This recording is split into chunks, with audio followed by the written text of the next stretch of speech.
pada tanggal 29 Juli 2025.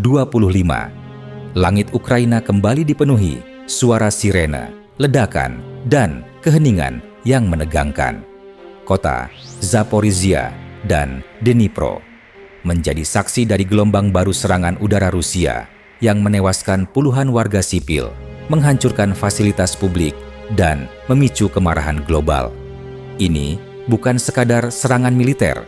Ini adalah pesan bahwa perang belum selesai dan bahwa penderitaan Ukraina masih jauh dari titik akhir.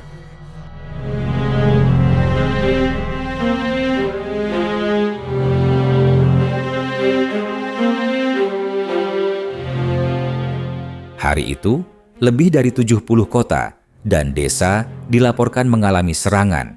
Yang paling parah, sebuah penjara di Zaporizhia dihantam 4 bom udara berat. Setidaknya 17 narapidana tewas, bangunan hancur. Tak jauh dari sana, sebuah rumah sakit maternitas di Kamianske terkena rudal saat ibu-ibu hamil tengah dirawat. 1 wanita hamil dilaporkan tewas bersama beberapa pasien dan tenaga medis lainnya. Jumlah total korban jiwa hari itu mencapai lebih dari 27 orang. Yang lebih ironis, serangan ini datang hanya beberapa hari setelah Presiden Donald Trump mengultimatum Moskow untuk mencapai gencatan senjata. We're going to do secondary sanctions unless we make a deal, and we might make a deal. I don't know. You don't know. We've done so many peace deals. This is the one I started out.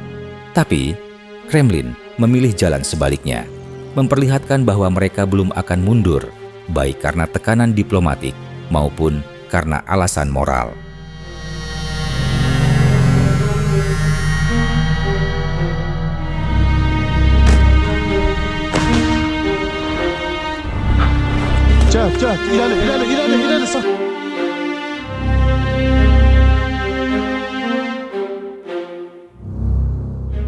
Presiden Volodymyr Zelensky bereaksi cepat dan tegas. Ia menyebut serangan ini sebagai kejahatan perang dan menuntut sanksi internasional yang jauh lebih berat terhadap Rusia. Dalam pernyataannya, ia mengatakan, ini adalah serangan yang disengaja terhadap warga sipil. Dunia harus menjawabnya dengan tindakan, bukan sekadar kutukan. Kepala Staf Kepresidenan, Andriy Yermak, menyebutnya sebagai bukti bahwa Rusia tidak bisa diajak bicara secara rasional.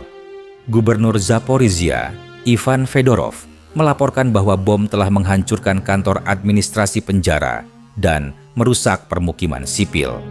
Ukraina juga menegaskan bahwa mereka tidak bertanggung jawab atas kerusakan penjara tersebut, menolak keras narasi dari Moskow.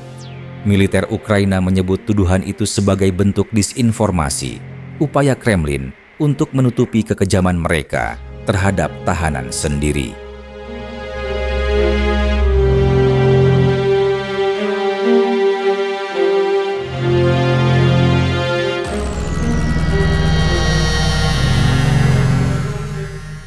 Sejak invasi dimulai pada Februari 2022, kerusakan di Ukraina terus menumpuk.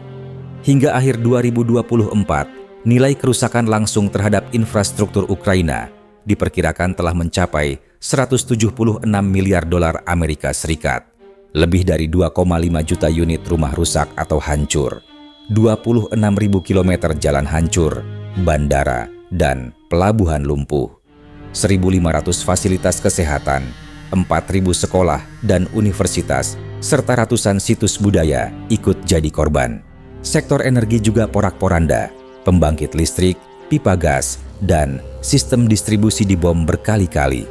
Dan tidak hanya itu, dampak lingkungan dari invasi ini diperkirakan mencapai lebih dari 90 miliar dolar, mulai dari pencemaran air dan tanah hingga pembakaran ratusan ribu hektar hutan.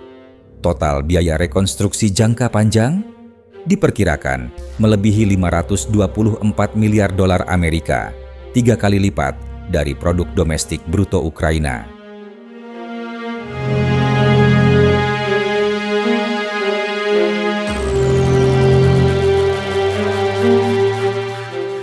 Pertanyaan utama kini adalah, mengapa Rusia melancarkan serangan sebesar ini saat tekanan internasional tengah meningkat. Bagi sebagian analis, serangan ini adalah sinyal bahwa Rusia tidak akan tunduk pada ultimatum Barat, bahwa di tengah kebuntuan diplomatik, Kremlin memilih mengirimkan pesan lewat bom, bukan negosiasi.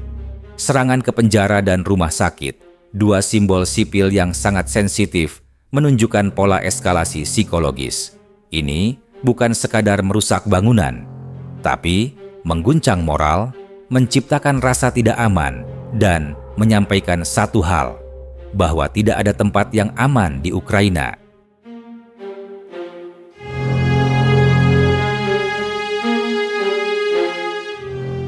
Dunia kini dihadapkan pada pilihan, menanggapi agresi ini dengan kekuatan dan tekanan nyata, atau membiarkan tragedi serupa terus berulang. Ukraina meminta lebih dari sekadar simpati. Mereka menuntut sistem pertahanan udara tambahan, dukungan ekonomi, dan yang terpenting, konsistensi komitmen internasional.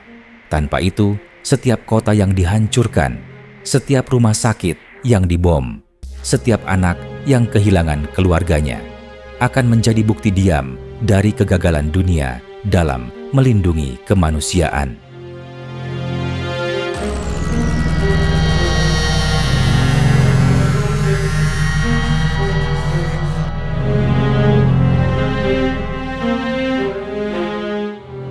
Perang ini telah memakan waktu lebih dari 2 tahun, tapi bagi rakyat Ukraina, waktu tidak lagi berjalan seperti biasa. Ia berjalan dari satu dentuman ke dentuman lain, dari satu kuburan massal ke upaya rekonstruksi yang belum sempat dimulai. Dan di tengah reruntuhan itu, dunia sedang diuji. Apakah kita hanya akan menonton atau benar-benar bertindak? Video ini dibuat untuk tujuan edukatif dan analisis semata.